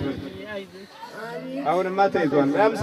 የአምሳ ብር ሰይጣን እኮ ነው። አቤት አባ እግሬን እኮ እንዲህ አላነሳም፣ እንደዚያ አላነሳም። እንዲህ እያደገፍኩት ነው እኮ የማገላበጠው። አነሳሁት፣ ይኸው አነሳሁት፣ እንዲያደረግኩት። ወይ እመቤቴ አቤት አቤት አቤት አቤት አቤት ስላሴዎች አነሳሽው? አነሳሁት አባ እኮ ይኸው እንዲያጠብኩት አሁን እኮ ቢት ትጫወቻለሽ የድሮ። ወይኔ ድል አቤት ተመስገን አምላኬ ተመስገን። እድሜነቴን አይስጥልኝ። ለእኔ ነው የመጡት። አይዞሽ ምንም አያመጣም። ትለቃላችሁ? ስንት ናችሁ? በምንድን ነው የገባው? ምን አድርጋ ነው የተባልከው? ስንት ዓመት ነው? 3 ዓመት። ስራዋ ምንድን ነው? አስተዳደር ነው የምትሰራው። ገንዘብ ያዥ ነች። አስተዳደር ነው፣ ገንዘብ ያዥ ነች። የት አስተዳደር? አሰበ ተፈሪ። አሰበ ተፈሪ። የተመተትከው በምንድን ነው? በጫማ ጫማ በመዋስ ነው። እንዴት? ከቢሮ ውስጥ ነው የወሰድንበት። የቱ ቢሮ? የምሰራበት ቢሮ ውስጥ ወስደን የወሰድነው። በስንት ብር? በ50 ብር። በ50 ብር። ከዛ በኋላ ምን አረካት? እግሯንና እጆቿን ያዝኳት። ገንዘቡን እንዳትቆጥር በዛ ቦታ እንድትነሳ ነው። ተነሳች። ገንዘብ እንዳትቆጥር። መማር ትርጉም የለውም እግዚአብሔር ከሌለ።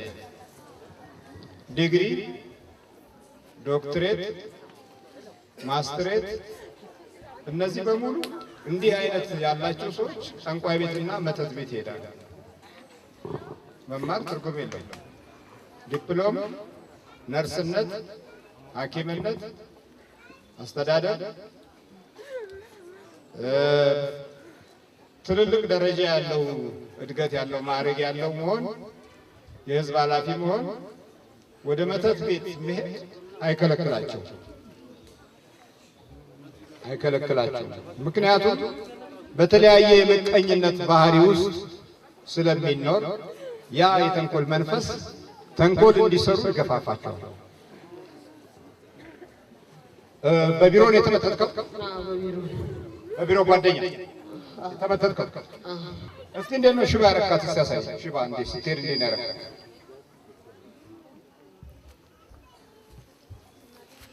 በከዘራ እንድትሄድ ያረካት? በከዘራ 3 ዓመት ሄደች። በከዘራ አምጣ ከዘራ ስላስ እንዴት ነው? በከዘራ 3 ዓመት እሺ ሂድ እስኪ ዙር እንዴት እንደምታዘ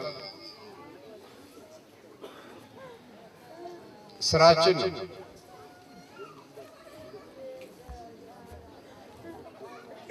ደስ ይላል። ስታረጋት ምን አልከኝ? ደስ ይላል። እንደዚህ ሽባረካት ሽባረካት ሂድ እስኪ ታስቀስታታል። እንዴት ነው የምታቀስታት? ስትራመድ ይዛታለሁ። እሺ እንዳትሄድ አደርጋታለሁ። ከዛም በኋላ ቁልምም አድርጌ እንደገና አስቀምጣታለሁ። ቁልምም አድርጌ በል ቀጥ በልና ሩጥ ቁጭ አድርገህ ከዘራ ድብድብ በላ ቶሎ ውጣ ከእግሩ ቶሎ ውጣ ከእግሩ ውጣ ውጣ እንባላ አጋለጠ ተመርከክ ቶሎ ተመርከክ አፍላ ውጣ አፍላ ውጣ በጅቡ አጥታ ትሄዳለህ እለቃለሁ። በወላዲተ አምላክ ስም በስላሴ ስም በቅዱስ ሚካኤል ስም ወደ ሲኦል እገባለሁ። በወላዲተ አምላክ ስም ሲኦል ታስሬያለሁ። በቅዱስ ገብርኤል ስም ሲኦል ታስሬያለሁ። በናዝሬቱ በኢየሱስ ክርስቶስ ሲኦል ታስሬያለሁ። ተፈተቱ ቶሎ ወደ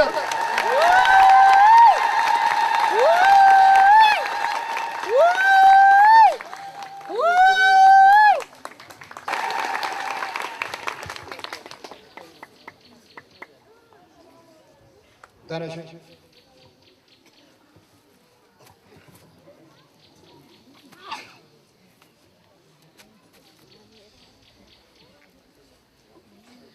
ማለት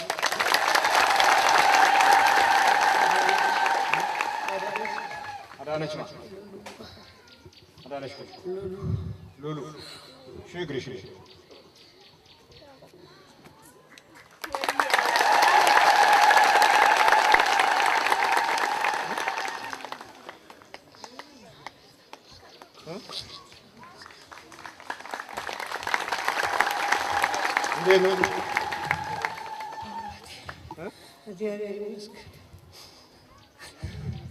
እንዴት ነው አዳነች?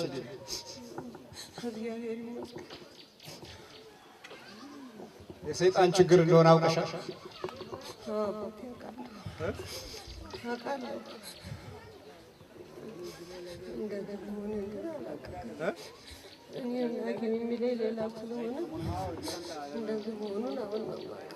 ሐኪም ነርቭ ነው ምናምን የደም መርጋት ያለኝ የደም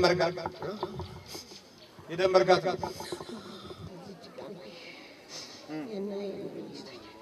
አላው የለም እስቲ በደብ የለም አባቴ የክፋት ልጆች የፈጸሙት ተግባር ተኝቼ ነው እኮ ያደርኩት። በሰላም ተኛሽ? መሬት ተኝቼ እኮ አላውቅም። መሬት ተኝቼ አላውቅም። አልጋውን ላይ ሰው ነው የሚያነሳኝ። ጠዋት መድኃኒቱን ካላልኩ አልንቀሳቀስም። ዋንጃዬን ይዘኛል። መድኃኒቱን ወስጄ አሁን መሬት ድንኳን ነው ያደርኩት። እዚህ ድንኳን ነው ያደርኩት። ተስማምተሻል? አዎ ተኝቼ ያደርኩት። ተኝቼ ነው ያደርኩት። 9 ሰዓት ብቻ ነው ጸሎት ተነሳሁት። ተኝቼ ነው ያደርኩት። አሁን ዱብ ዱብ ማለት ይሄ ስጋጅ እስቲ በደንብ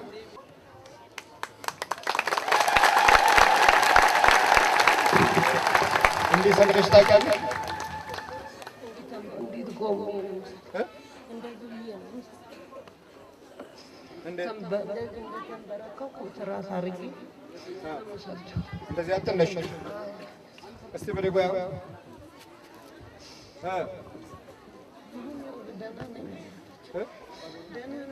ብድግ አልኩ።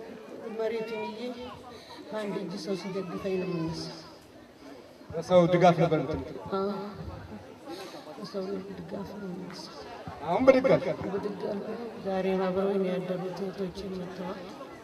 አዩሽ? እህቶቿ ወደዚህ ነው? እህቷ እንዴት ነበር ሁኔታውስ? እግሯን ሁለቱንም አስሯት ሄዳለች። በዱላ ነው የምትሄድ? መጨረሻውን ያሳምርልኝ መድኃኒዓለም። መጸለይ ነው። ይሄ ነው እኮ መጨረሻውም ቢሆን ይሄው መንፈስ ነው፣ ሌላ እኮ አይደለም። ማድረግ ያለብንን ማወቅ ነው። እሱም ማድረግ ያለበትን ያውቃል። እሱም የራሱ ዓላማ ነው። እኛም የራሳችንን ዓላማ ይዘን መጓዝ ያለብን ይሄ ነው። በቃ ነገሩን ማሳየት ነው። ደም መርጋት ነው። አልሐኪም መንፈሱን አገዘው፣ ግን ደም መርጋት አለ። እንዴት ደም ይረጋል? በዚህ ዕድሜ ሳይሞት እንዴት ይረጋል? መናፍስቱ በሰውነት ውስጥ የሚጠቀምበት ዘዴና ስልት ነው። በርቺ። ምን መልእክት አለሽ ለሰው? እንግዲህ እግዚአብሔር ለእኔ የደረሰ ለሁሉም ሰው ይድረስለት ብዬ ነው። ጠንቋይ ቤት ሄደሽ ነበር? ለእሱ ብዬ ያልገባሁበት የለም። ግን ያንን ንስሐ ገብቼ እዛ ሸንኮሩ ትድኛለች ስላሉኝ ያልደረስኩበት የለም። አባቴን ለሕዝቡን ፊት ምንም ያልደረስኩበት ያልጠጣሁትም ቅጠላ ቅጠል ጠጥቻለሁ። ለእሱ ጠንቋይ ቤት? አዎ በቃ ወስደው ማለት በቃ ይሄ ይሻልሻል ሲልኝ ጓጉቼ ያለው ግን ያን ደግሞ ለፈጣሪ ንስሐ ገብቻለሁ። እዚህ ሀገር ጠንቋይ ይበዛል። እንግዲህ አባቴ ያው ሀገሩ ትንሽ ያው በጫትም እንትን ያለ ስለሆነ እኔ ሄጃለሁ። ከእግዚአብሔር ከሰው ብደብቅ ከእግዚአብሔር ስለማልደብቅ፣ ስለዚህ ምን ያህል ብር ሰጠሽ? ብር እንኳን ብዙ አልሰጠውም። ያው መድኃኒቱን የተለያየ መድኃኒት ጠጥቻለሁ ለ9 ወር ሳላቋርጥ። እንደው ጉበት የደህና መሆኑ ለ9 ወር ሁሉ ጠጥቻለሁ ሳላቋርጥ በባዶ ሆድ። በባዶ ሆድ? በስንት ብር ገዝተሽ? ብሩን ወደ 530 ብር መሰለኝ የተከፈለው ብሩ። በርቺ በያለሽ በርቺ።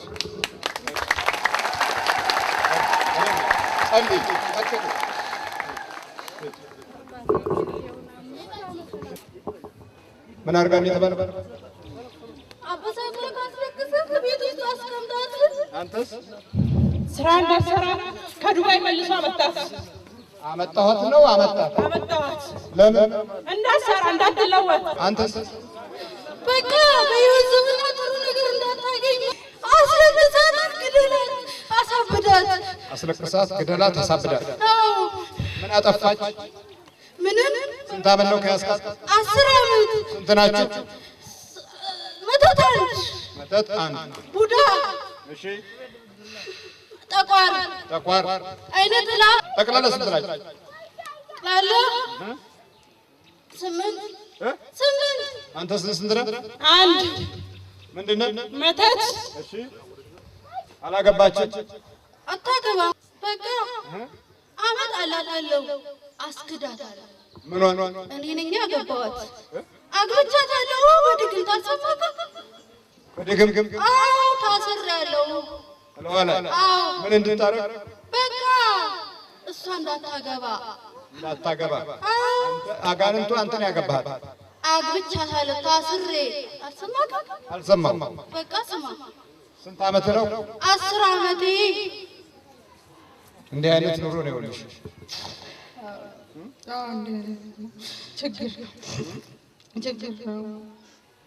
ችግር ነው። የወለድሽው በዚህ አይነት መንገድ አልነበረም? አይደለም። ይሄም ይመጣብኛል ብዬ አላስብም። እንደዚህ ትሆናለች ብዬ አላስብም።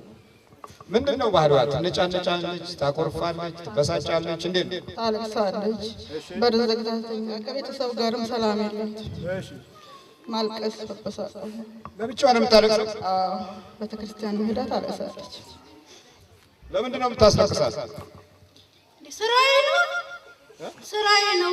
ሰው ሲያለቅስ ስራ ነው? አዎ ያስደስተኛል፣ ያስደስተኛል። በሰው ተልከህ ነው የገባኸው? አዎ እንዴ 50 ብር ተከፍለኛል። በ50 ብር እኮ የተሰራው 10 ዓመት ሙሉ አስለቀስካት? አስለቀስኳት። ከጓደኞቿ በታች አደረኳት። 10 ዓመት ሙሉ 10 ዓመት ጓደኞቿ ስራ ይዘዋል፣ አግብተዋል። እሷ ከነሱ በታች። ምን መልክ አንሷት ነው? ውበት አንሷት ነው? ሙያ አንሷት ነው? በሁሉ የተዋጣላት ስራዬ ነው፣ ስራዬ ነው፣ ስራዬ ነው። እንዴት ትላለህ? በቃ ተሰርቼ ተልኬ በድግምት በልብስ እየነገርኩህ። ምን አይነት ልብስ? ከልብስ ውስጥ ልብስ ተሰርቆ በውስጥ ልብስ ነው የተሰራው። በውስጥ ልብስ? አዎ። ታዲያ እንደው ገንዘቡ በጣም ትንሽ እኮ ነው። በ50 ብር እንደው ቢያንስ እንኳን ከፍ ያለ ገንዘብ ቢሆን አይሻልም? 50 ብር እኮ ተበድሬ ነው አልኩህ። ከኪሴ ነው አልኩህ እንዴ? መታችኋ? አዎ ተበድሬ። አንተስ? በ20 ብር ነው የገባሁት። 20 ብር ልገላት ነበር ዱባይ። ቤተሰቦቿን ላስለቅስ። እናቷ ትጸልያለች ልጄን በደህና አምጣልኝ እያለች አመጣኋት። እንዳሰራ አንተን ያመጣት እግዚአብሔር። እናቷ በምትጸልየው ጸሎት ነው። እኔማ ልገላት ነበር መዝናኛ ቦታ አሰሪዋ እዛት ሄዳ መዝናኛ ቦታ ባህር ውስጥ ልገላት ነበር ዱባይ ላይ። አዎ እናቷ ትጸልያለች። አንተም ልገላት? አዎ ልገላት ነበረ። የሞት መንፈስ፣ የጌርጌሴኖን መንፈስ፣ የውርሱ መንፈስ ከየት ነው የመጣው? ጠቋር የቅድመ አያቷ። አሁን ትልካላት ነው? እለቃለሁ፣ ግን ቶሎ ደረስክብኝ። ሳላሰቃያት ሳልገላት ሳልጫወትባት ደረስክብኝ፣ መጣህብኝ። ብዙዎቻችን የአጋንንቱን ወጥመድ እንደ ቀልድ እናየዋለን። የሞት መንፈስ እንደሆነም አልገባንም።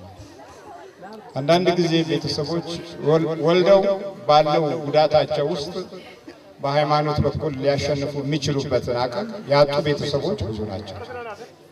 ይሄ ደግሞ ከጫቱ ዓለም ጋር የተያያዘ ሕይወት የሚኖሩ ሰዎች ገጽታ ነው። በአመልና በሱስ የተጠመዱ። እለቃለሁ። አንተ ትልካለህ? እለቃለሁ። ስንት ናችሁ? አንድ። አንተ ስንት ነህ? ሁለቱም እህትማማቾች ናቸው። ሁለቱም በመናፍስት ዓለም ውስጥ አሉ። የመናፍስት ሕይወት ነው። የርኩሳን መናፍስት ጉዞ ነው። የርኩሳን መናፍስት እስራት ነው። የርኩሳን መናፍስት ውጊያ ነው። በላፍላው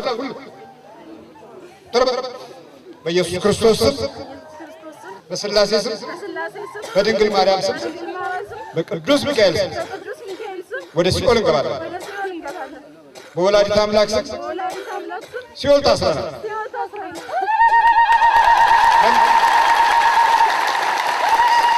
ሰባት ጩኸት ነው። ሰባት ጊዜ ጩኸት ነው።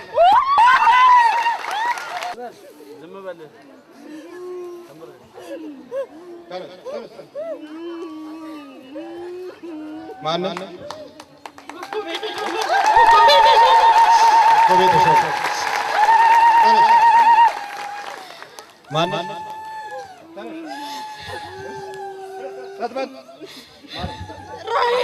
ራሔል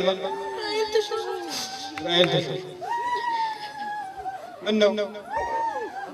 ምን ታየሽ አንቺ? የሆነ የሚያስፈራ ነገር። ወዴት ሄደ? እኔ እንጃ። ተነሽ ራሔል ተነሽ። እንዴት ነው ኑሮ?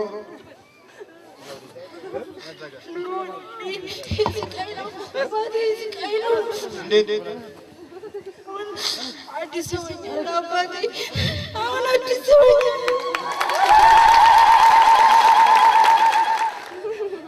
እንዴት ነው ለብቻሽ ቁጭ ብለሽ ነው የምታለቅሽው? አዎ ብቻዬን መቀመጥ ነው የሚያስደስተኝ።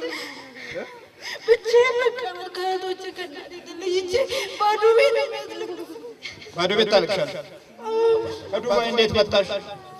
አመመኝ። እዛ እንደሄድኩ ልብ ድካም ያመኝ ነበረ። እዛ ስደርስ ማለት ነው። ከዛ በፊት አያመኝም። ወደዚህ ስትመጪ ያምሽ? አዲስ አበባ ስደርስ ለቀቀኝ። ለቀቀኝ? አዎ። ሰርታ እንዳትበላ የተመተተ መተት ነው ማለት ነው። በሉ በርቱ። ጸሎት በደንብ በርቱ። ስግደት፣ ጸሎት፣ ቅጥቀጣ በደንብ በርቱ። ብዙ ጊዜ ደግሞ ወጥቷል ብለን ስንሰርፍ የበለጠው ተንኮለኞቹ ብዙ ናቸው። የሰይጣን ረዳቶች ብዙ ናቸው። አንዱ ሲወጣ አንዱ የሚያስገባ ደግሞ አለ። አንዱ ሲወጣ አንዱ ደግሞ ያስገባል። ስለዚህ እንዳይገባ በደንብ በጸሎት በስግደት ማቋረጥ የለባችሁ። ጸሎት ቤት አስተካክላችሁ ማለት ነው።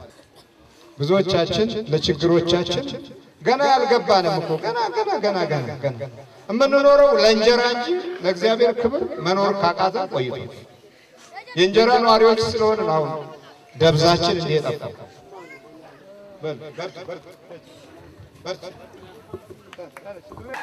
ከዚህ በመቀጠል መናገር ያጥረናል። ለአባታችን ምናልባት የህንጻ ሰሪ ኮሚቴዎች እዚህ ያሉ፣ የሰበካ ጉባኤም አባላት አሉ፣ እናንተም አላችሁ። በእናንተም ስም በህሙማኑም ስም ብዙ ነገር ይጠቅማል ብለን አይደለም፣ ሌላ ነገር አይደለም። የወረቀት ምስጋና አሁን በእናንተ ፊት ይነበብና እንሰጣቸዋለን።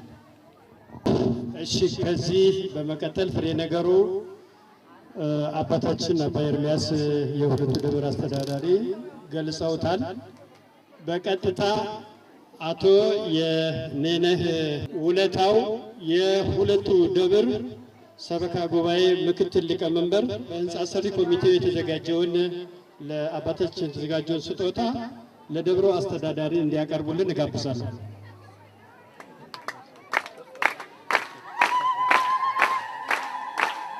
እንበሉላቸው።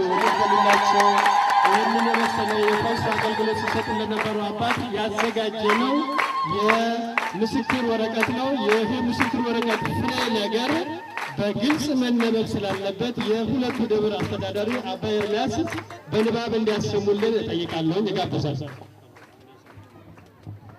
በስመ አብ ወወልድ መንፈስ ቅዱስ አሐዱ አምላክ አሜን። የምስክር ወረቀት ከምዕራብ ሐረርጌ ዞን ከጡሎዱ ወረዳ ከሂርና ከተማ ከአንቀጸረ ቅድስት ሥላሴና ቅድስት ማርያም ቤተክርስቲያን ብፁዕ አባታችን አቡነ ማቴዎስ የምዕራብ ሐረርጌ ሀገረ ስብከት መልካም ፍቃድ በሀገረ ስብከቱ ስራ አስኪያጅ ቅን አመለካከት በሂርና ደብሮች አስተዳዳሪ መሰረትና ከአምላክ የተሰጣቸው የፈውስ ጸጋ በተጠቀሙ በመምህር ግርማ ወንድሙ በሂርና አንቀጸ ብርሃን ቅድስት ማርያም ቤተክርስቲያን ቅጥር ግቢ ውስጥ በብዙ ሺህ ምእመናን የሌሎች አማኞች በፈቃደኝነት በተገኙበት አያሌ መለኮታዊ ድንቅ ተግባራት ከሐምሌ 22 11 2003 ዓ.ም እስከ ሐምሌ 25 11 2003 ዓ.ም ድረስ የሚከተሉትን ተግባራት ተከናውነዋል። አንደኛ፣ በመጽሐፍ ቅዱስ ድጋፍ ሰጭነት በቂ ትምህርት ተሰጥቷል። ሁለተኛ፣ ህብረ ዝማሬ ተከናውኗል። ሶስተኛ፣ ከህሙማን የመናፍቃን የመተት የቡዳ የሰይጣን የአጋንን የደብተራ የሟርት የሰላቤ የጅኒ የክታብ የጣዖት አምልኮና ወደ ተዋህዶ ኦርቶዶክስ ክርስትና እምነት መመለስ የጠንቋይ ወዘተ እኩያን መናፍስት በመስቀልና በጸበል ርጭት እንዲወገድ ተደርጓል። አራተኛ፣ አዲስ በመስራት ላይ የሚገኘውን ለሂርና አንቀጸ ብርሃን ቅድስት ማርያም ቤተክርስቲያን ስራ ማስፈጸሚያ የሚውል የገንዘብና የቁሳቁስ እርዳታ የልማት ተግባራት ተከናውነዋል። አምስተኛ፣ በተደረገው የተቀደሰ ተግባር ዓላማ ከጅምሩ እስከ ጭርሱ በመልካም ሁኔታ በመጠናቀቁ ከምስጋና ጋር ህዝቡ በከፍተኛ አክብሮት ይገልጻል ይላል። ስብሐት ለእግዚአብሔር።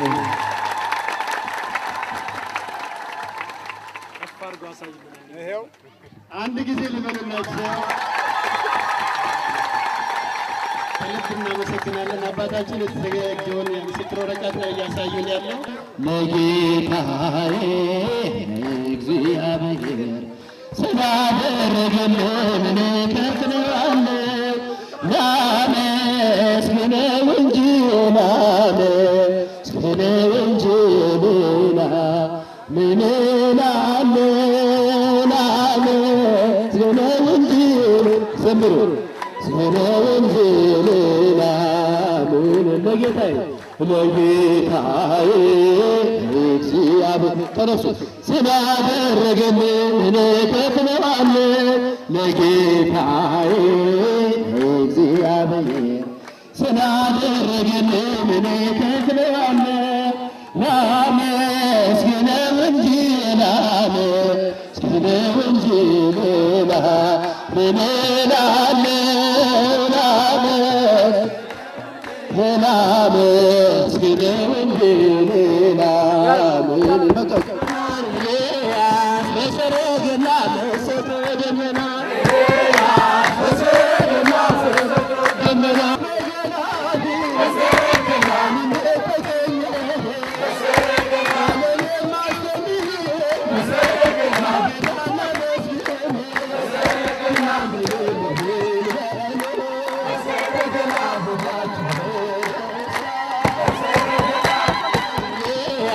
በሰረገላ መሰቶ ደመና ደመና